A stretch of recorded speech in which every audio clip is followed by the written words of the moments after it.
Hi, everybody. We are back. We're back with Dental B School's Instructor on the Spot. Hey, today we've got Kayhon Sazegari. Did I say it right? Sazegari Yep, that's me. from HR for Health. Nice to have you. Yeah, thanks for having me. Yeah.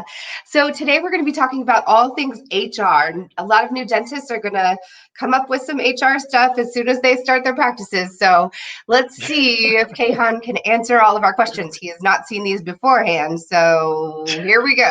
You ready? I am. All I'm right, here hoping. we go. Let's see. Uh, Kayhan, what is the best piece of HR advice that you would give young dentists who are becoming practice owners? Yeah, well, I think a lot of people that come out of school, buy a practice, do all this process, and HR is kind of the last thing on their mind. And, I think a lot of things that practices deal with is turnover and things like that. And so I think the best thing people can do coming into the practice is get the HR stuff ahead of time, be proactive instead of reactive. I think a lot of times people have a policy issue and then they go, man, now I should create an employee handbook. And what we teach at HR for Health is the kind of three legs to stand on for your stool is an employee handbook, having that set up, having really, really great, in fact, actually four legs. So employee handbook, having a great onboarding system like documents, new hire checklist items, things like that. Having HR advice, and then covering something for wage and hours, so like your timekeeping, things like that, rest breaks, meal breaks, all that kind of stuff. And if people can do that proactively, then they start off on a good step. That's awesome. I love that. And I think you're probably right. Not one of the first things you're thinking about when you're getting ready to start your own dental practice. So Yeah. great advice. Kind of similar to that, but what's one common mistake that you see young practice owners making? Yeah, same thing. I think they're reactive. I think a lot of times practice owners come in and they're concerned about, finding the right team, which I think they should be. And I think a Mhm. lot of people, they try to kind of start comparing their brand new practice with maybe an older, more established practice, and they maybe try to offer competitive benefits that really they can't do. And I think if people can just focus on their culture, creating a great team, bringing on the right people, not worrying about the HR stuff, they have all their onboarding set up, all their handbooks set up, their policies created, then they can develop those as they go. And if they can focus on their team and their culture and their patients, I just think they're in a good spot. Absolutely. I love that. I love thinking about the culture part of it too. I think that's got to be something that's left. Obviously you kind of got these boxes that you're ticking off with HR, but culture is another one that it's important and they need to put some time to think about it. Love Hmm. it. Yeah. Okay. Let's see. How about what is a useful HR industry term that up and coming practice owners should know? I know with HR, there tends to be a lot of acronyms, right? Like there's always like HR, for example. So Yeah, what are totally. some terms that HR insiders know? Yeah. I think first thing that pops to my mind, especially right now, is FFCRA, right? Family First Corona Response Act. And That's so that's I think that's a big definitely one. one. What we talk a lot about, which I don't know if it's an official term or not, is NHC, your new hire checklist. Not just the documents you have that your team's signing, but also any kind of checklist items you have as you're bringing new people onto the system or onto your team. And that way you know what to do to make sure everyone has a good, solid onboarding process. Love it. New hire checklist. Important. Yeah, Excellent. definitely. Okay, how about today's crazy world? What's a current obstacle that new practice owners are facing,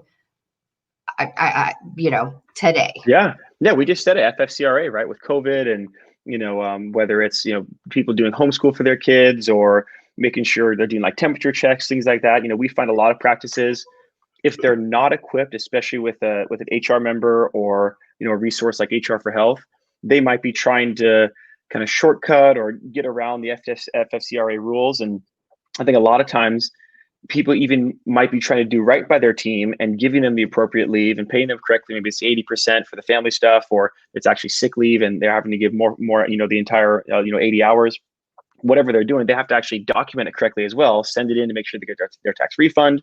And so I think it all just comes back to have an HR system in place, use the right Mhm. resources, make sure you have proper resources in general in the practice, not just for FFCRA, but all over, so they're not running into the same obstacle over and over again. I love it.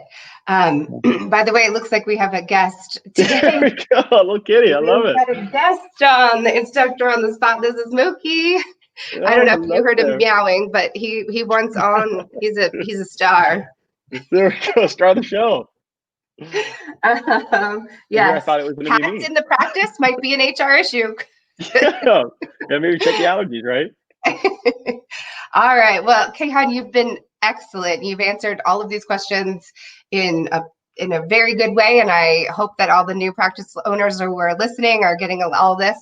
Um, and now we have the most important question, the one we've been waiting for. And Kayhon, that is, what's your favorite book? Yo, yeah, just had someone ask me that recently.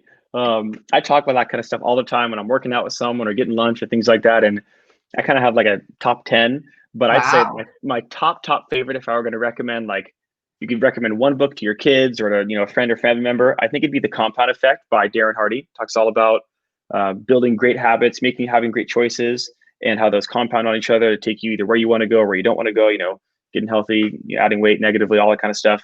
But I think also books like, cult classic, Dale Carnegie's How to Win Friends and Influence People, Uh-huh. David Schwartz's Magic of Thinking Big. One of my personal favorites, which might be my second recommendation, is Mindset by Carol Dweck, right? All Wow, about how you've you got look them at at things. them ready. I love it. Oh, totally. I just recently reread Grit recently by Angela Duckworth. That was so good. So I got all sorts. Wow, love it. We're gonna have to have a little side section here for Kayhan's reading suggestions.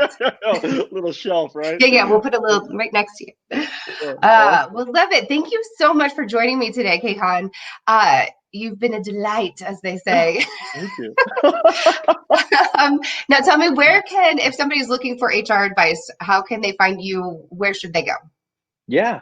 Well, they can hit up our team. Go to hrfelth.com. We have a lot of really great resources. In fact, if you go to hrfelth.com, in the top right-hand corner, there's a schedule call button where you can talk to one of our team members, one of our reps, get some more information on what we do, what resources we have. We also have a lot of COVID resources on our webpage, a lot of white paper stuff, you name it, all sorts of stuff that people should really be tapping into.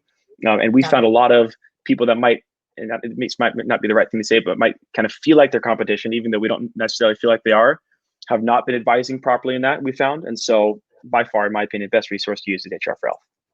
I love it. HR for Health. Excellent. And of course, there's always dentalbschool.com. You can see Kayhon out there. He's a great instructor. We have over 20 instructors who are all industry experts. As you can see, Kayhon knows his HR. We've also got CPAs, lawyers, lenders, Mm-hmm. practice marketers and consultants. These are the people that we've brought together on dentalbschool.com to make sure you have all the business information you need to start your own practice. So we look forward to seeing you there. And thank you again, Kayhon. Hope you have Yeah, a thanks great for having day. me. You You too. got Have a it. great one. All right. Bye-bye.